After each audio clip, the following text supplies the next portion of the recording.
Hello friends, welcome to my channel Eccentric Learning. Many videos on various quantitative aptitude topics like percentages, profit and loss, time speed distance, coordinate geometry, etc. has already been uploaded. I hope you guys are going through that.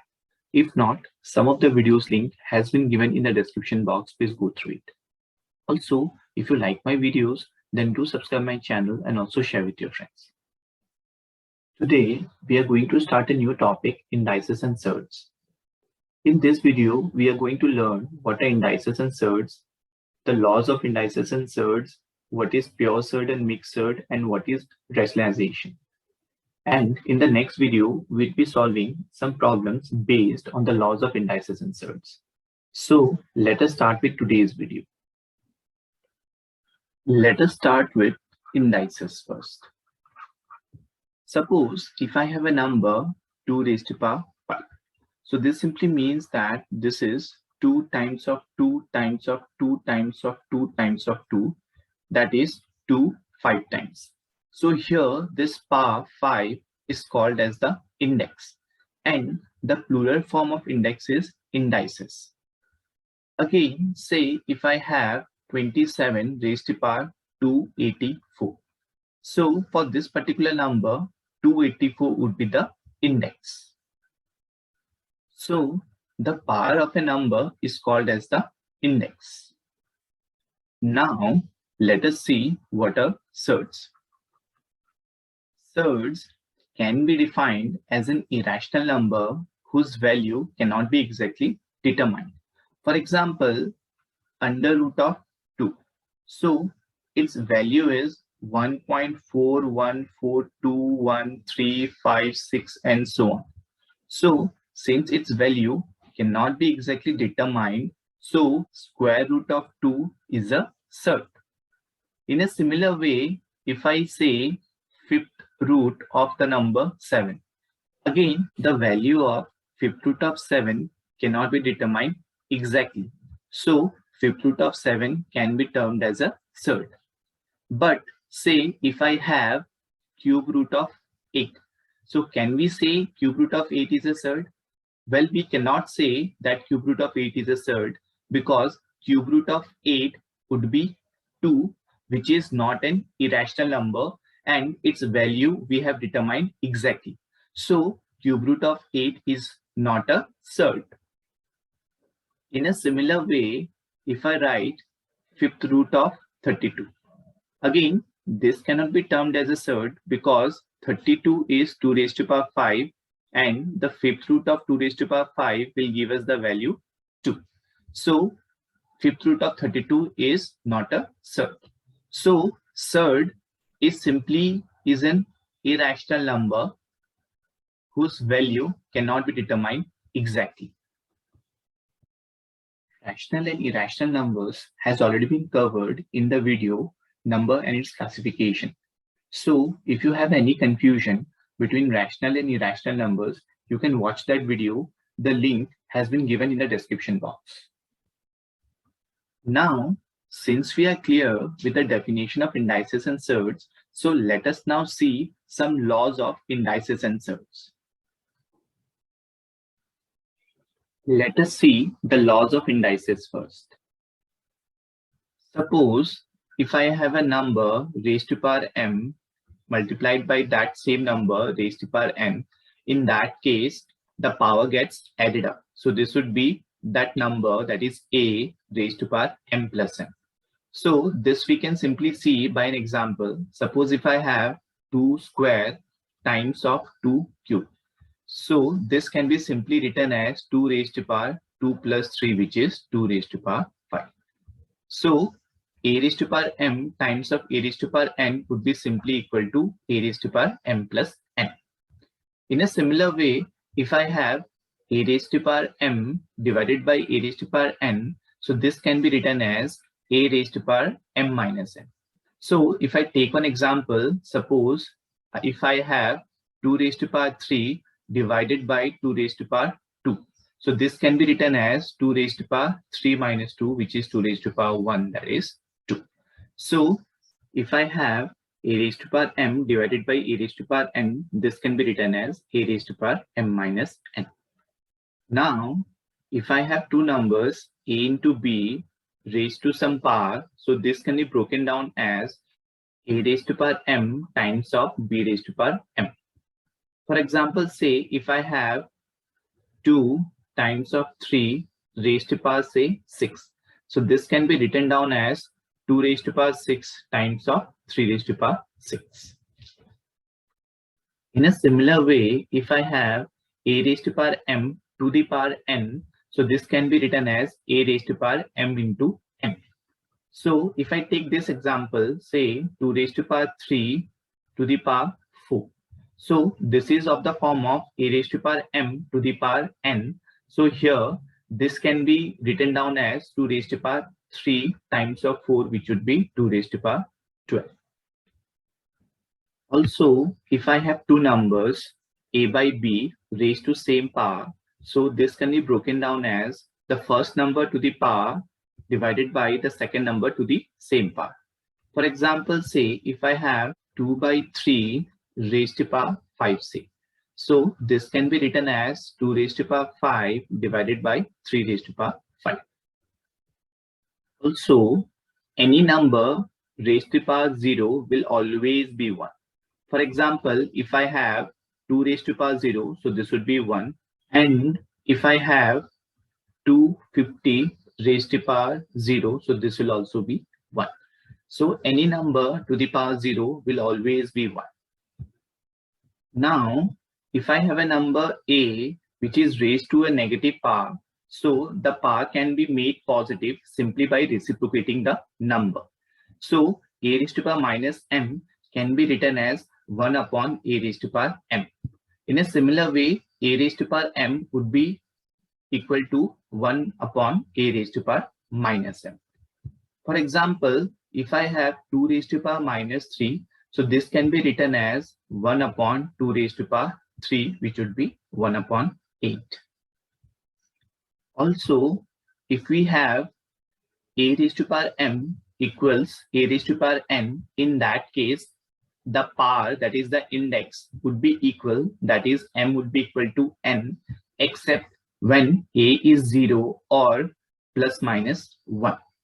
For example, if I have 2 raised to power x equals 2 raised to power 3c. So in this case, we can say that the index would be equal, so x would be equal to 3. A cannot be 0 or plus minus 1 in this case, because say 1 raised to power 42 is equal to 1 raised to power 54. But 42 is not equal to 54. So the exception here is that a cannot be 0 or plus minus 1. Also, if I have a raised to power m equals b raised to power m, in that case, these two numbers would be equal except when m would be equal to 0. For example, say if I have x raised to power 5 equals 2 raised to power 5. So in this case, we can say that x would be equal to 2. The exception here is m cannot be equal to 0, because I can write 42 raised to power 0, which would be equal to 63 raised to power 0. In this case, the indices are equal, but 42 is not equal to 63. So m cannot be equal to 0. So these are some laws of indices which we need to remember. Now let us see the laws of surds. Mth root of any number a can be written as that number a raised to power 1 upon m. For example, square root of 2 can be written as 2 raised to power 1 by 2. Or fifth root of say 7 can be written as 7 raised to power 1 by 5, and so on. Also, mth root of a number a raised to power m would be equal to that number. For example, say if I have cube root of 7 raised to power 3. So this can be written as 7 raised to power 1 by 3 and to the power 3. Now, if I use this rule of the indices, in that case, this would be 7 raised to power 1 by 3 times of 3, which would be 7 raised to power 1, that is 7. So, mth root of a to the power m would be equal to a. Also, if I have mth root of a into b, so this can be broken down and can be written as mth root of a times of mth root of b. For example, if I have cube root of say 6, so this can be written as cube root of 2 times of 3, which can be written as cube root of 2 times of cube root of 3. The vice versa is also true, that is cube root of 2 times of cube root of 3 can be written as cube root of 2 into 3, which would be cube root of 6. In a similar way, if I have mth root of a divided by b, so this can be written as mth root of a upon mth root of b. For example, say if I have fifth root of say 7 upon 4, so this can be written as fifth root of 7 upon fifth root of 4. And the vice versa will also be true, that is fifth root of 7 upon fifth root of 4 can be written as fifth root of 7 by 4. Now, if we see the fifth law, this says that mth root of nth root of a would be equal to mnth root of a, which would also be equal to nth root of mth root of a. For example, say if I have fifth root of cube root of 7, so this can be written as 5 into 3, that is 15th root of 7, which can also be written as cube root of fifth root of 7. Also, if I have nth root of a to the power m, this would be equal to nth root of a raised to power m. For example, say if I have 7th root of 8 raised to power 2, this can be written as 7th root of 8 square, which would be 7th root of 64.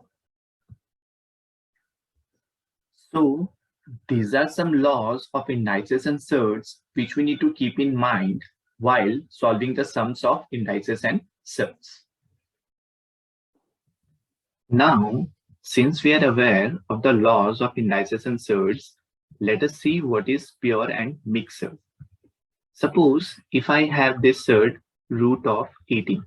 So root of 18 can be written as root of 9 times of 2, which can further be written as root of 9 times of root of 2, and which is equal to 3 root 2. So root 18 is equal to 3 root 2. So this is a surd in which the rational coefficient is 1, whereas in this surd, the rational coefficient is other than 1. So this is called as mixed surd, and since here the rational coefficient is 1, so this is called as pure surd. Now, any pure surd can be converted to mixed surd and vice versa. For example, say if I have this surd under root of 245. So this can be written as under root of 49 times of 5, which can further be written as root of 49 times of root of 5 simply by using the laws of surds, which can further be written as 7 root of 5. So this is a pure surd which has been converted into mixed surd. Now this 7 root 5, that is the mixed surd, can be converted to pure surd. So to convert a mixed surd into pure surd, what we need to do is simply take the rational coefficient inside the root. So if we take this rational coefficient inside the root, in that case, this will become 7 square and there is a 5. So this would be under root of 49 times of 5, which would be under root of 245. So any pure surd can be converted to mixed surd, and any mixed surd can be converted to pure surd. Now, let us take this example. Suppose if I have this number cube root of 250. So this is the pure surd. I want to convert this pure surd into mixed surd. So here, since there is a cube root, so I will try to think of a number inside this cube root, which is a perfect cube. And we know 250 is 125 times of 2 and 125 is 5 cube. So this can be written as cube root of 125 times of cube root of 2, which can further be written as 5 cube root of 2. So the pure surd cube root of 250 can be written in terms of mixed surd as 5 cube root of 2. Now let us convert one more mixed surd into a pure surd. Let us take this example 3 4th root of 5. So this is a mixed surd and we need to convert this mixed surd into pure surd. So here when we take this 3 inside this 4th root, so this will become 3 raised to power 4 times of 5 and there would be a 4th root. So this would be 3 raised to power 4 is 81 and times of 5. So this would be 4th root of 405.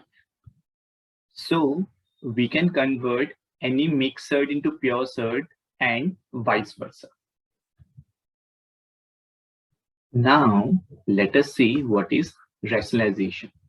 Suppose if I have a fraction 1 upon root 2.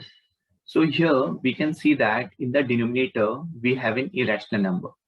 Generally, we always try to get rid of any irrational number in the denominator. So to remove this irrational number from the denominator, we need to multiply it by root 2 and root 2 in the numerator and denominator. Why? Because root 2 times of root 2 will give us root 2 ka square, which would be 2, and this would be root 2. So here we can see that there is no irrational number in the denominator. So this can be termed as a rationalization, which will help us to get rid of any irrational number from the denominator. Now suppose if I have 3 minus root 2 as an irrational number in the denominator. So to get rid of irrational number from the denominator in such cases, we need to multiply with the conjugate of the denominator in the numerator and denominator of this fraction. So first, let us see what is conjugate of an irrational number. For example, if I generalize this and if I say that a plus root b is an irrational number, then the conjugate of this irrational number would be simply a minus root b. So that is, to find the conjugate of an irrational number, we will change the middle sign. That is, if it is addition, we'll change it to subtraction, and if it is subtraction, we'll change it to addition. So here the irrational number is 3 minus root 2. So the conjugate of this irrational number would be 3 plus root 2. So we'll be multiplying with 3 plus root 2 in the numerator and denominator to get rid of the irrational number from the denominator. So in that case, this would be 1 upon 3 minus root 2 times of 3 plus root 2 upon 3 plus root 2. So this would be 3 plus root 2. The denominator is now of the form of a minus b times of a plus b. So this can be written as a square minus b square. So this would be 3 square minus root 2 ka whole square. So this would be 3 plus root 2 upon 9 minus 2. So that would be 1 upon 7 times of 3 plus root 2. So we can see that simply by multiplying the conjugate of the denominator in the numerator and denominator, we have eliminated the irrational number from the denominator. Similarly, if I have this fraction 1 upon root 7 minus root 3. So again, I want to get rid of the irrational number from the denominator. So in that case, I'll be multiplying with the conjugate of root 7 minus root 3 in the numerator and denominator. So after multiplying with the conjugate, in that case, this will become root 7 plus root 3 upon root 7 plus root 3. So this would be root 7 plus root 3, and the denominator will become root 7 square minus root 3 square, which would be 7 minus 3. So this would be 1 upon 4 times of root 7 plus root 3.